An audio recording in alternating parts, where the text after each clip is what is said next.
Hello, Cubs, and here we are in our penultimate chapter of Harry Potter and the Sorcerer's Stone. Penultimate, of course, meaning, yes, the second to last. So here we are, very exciting. Let's review and think about what happened on Friday, um, which was, if we remember, Harry and Ron got caught when they dropped down in something called Devil's Snare, which is like I guess it's a fast growing vine that kind of starts to take over your body. But Hermione kept her wits about her, kind of, and she took care of the Devil's Snare with Ron and Harry's calming effect. And then they went in and they found they flew to catch a flying key so they could open the next door, and then they went through a wizarding chess match where Ron got hurt.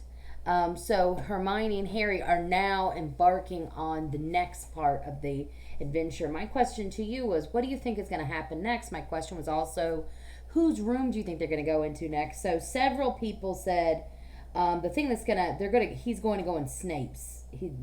Whatever's next, it has to do with Snape. So a lot of people said that. Some people said, Diley said they're going to find a monster and then somebody's still going to catch them. Diley is sure they're going to get caught. That's been the pattern so far, so that's a good prediction. And yeah, and then a lot of people, a lot of you said that even if he didn't go into Snape's chamber, he was going to find Snape or see Snape. And then, of course, Sarvanch also said that he's going to get into a fight. So we'll see. I mean, those are all pretty great guesses. We're going to see. We're going to pick up here. And we really might finish our book this week, which is really exciting. We've been reading it for so long. I guess it just took teleschools to give us some time to do the read aloud. So here we go. We're going to start right here and recap a little bit of the last thing we read. We've had sprouts. That's the Devil's Snare. Flitwick must have put the charms on the keys. McGonagall transfigured the chessmen to make them alive. That leaves Quirrell's spell and Snape's. They had reached another door. All right, Harry whispered. Go on. Harry pushed it open. A disgusting smell filled their nostrils, making both of them pull their robes up over their noses. Pause. Show me what that looks like. I wish I could see. Unpause. Eyes watering, they saw, flat on the floor in front of them, a troll, even larger than the one they had tackled, out cold, the bloody lump on its head. I'm glad we didn't have to fight that one, Harry whispered. So we didn't get to Snape next. Instead, we got to Quirrell's. Yeah. Stepping carefully over one of its massive legs. Come on, I can't breathe. He pulled open the door, the next door, both of them hardly daring to look at what came next.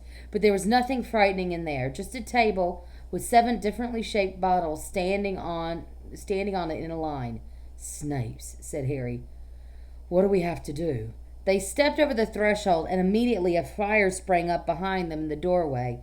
It wasn't an ordinary fire either. It was purple.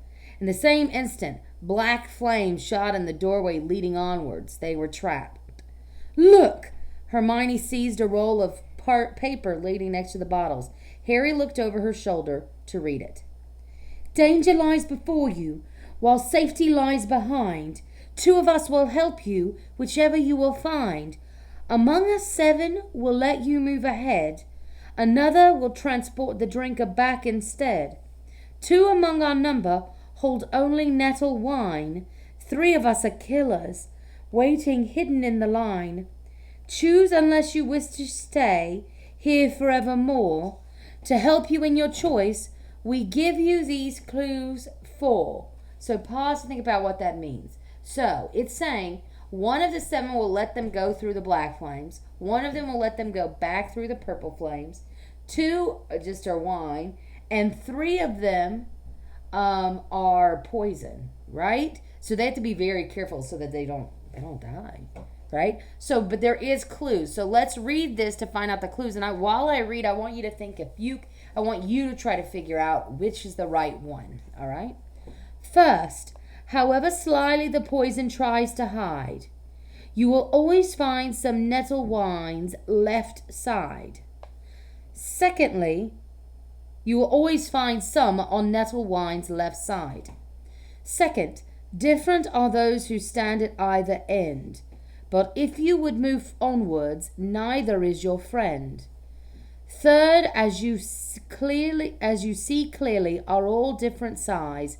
Neither dwarf nor giant holds death in their insides. Fourth, the second left and second on the right are twins once you taste them, though different at first sight. So let's pause and think about this. First of all, we know, I always find paper helps in these times. We know it says, the first thing says, first you'll find the poison tries to hide. You'll always find some on the nettle wine's left side.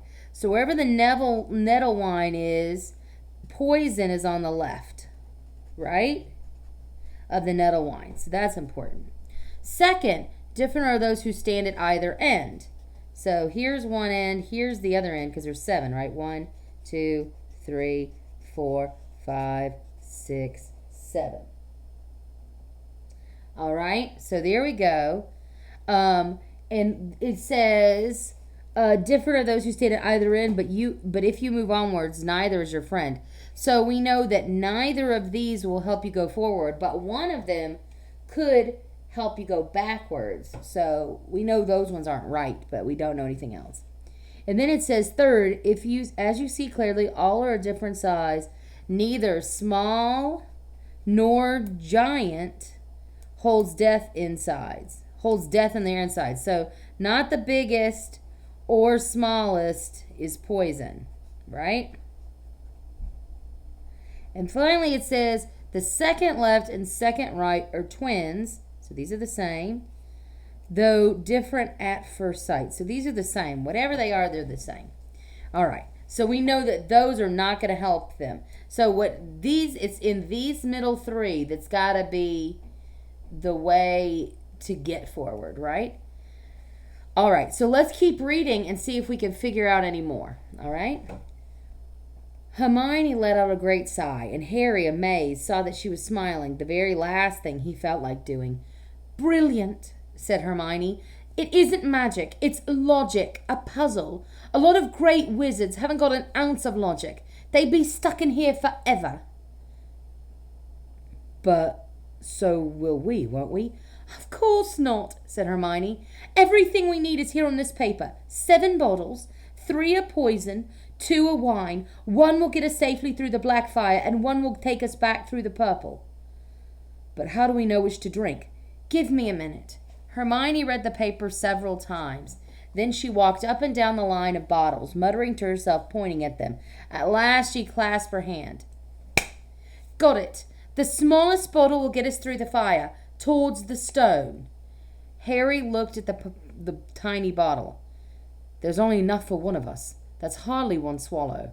So, okay. So we know one of these bottles has to be the small one. We couldn't figure it out our own because we didn't have all the information, but we could figure out that much. So one of those middle 3 bottles must be the right bottle.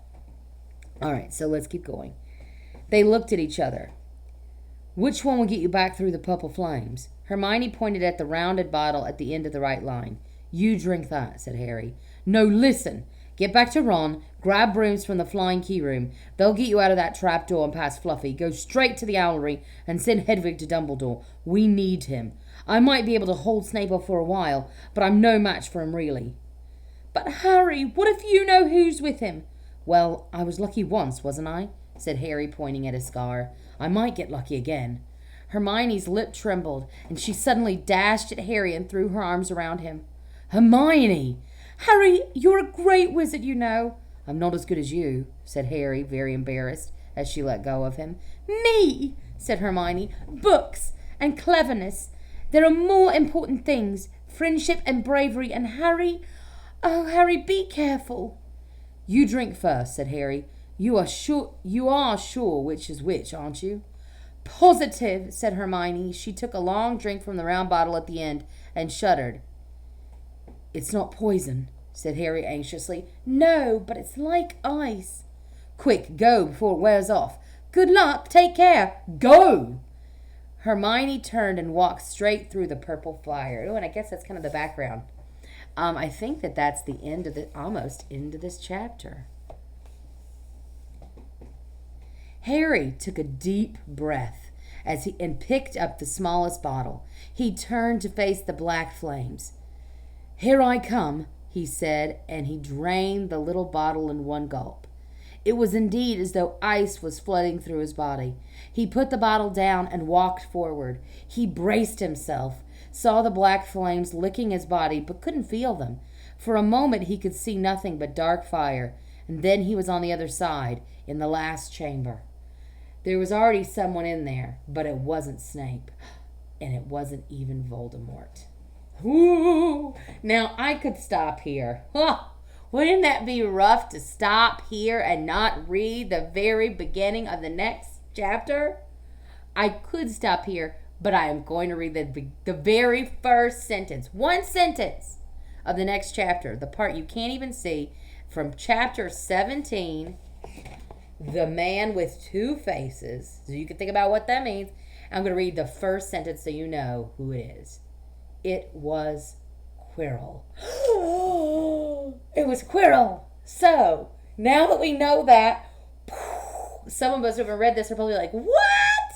How could Harry be so wrong? But sometimes we're wrong about things. We think we know everything, but we really don't. That's life. So what I want you to think and give me predictions about, which is, why is this called The Man with Two Faces? Ooh, if you know the answer, like if you know it, please don't give me a prediction. Just tell me what you liked about the last chapter. Okay?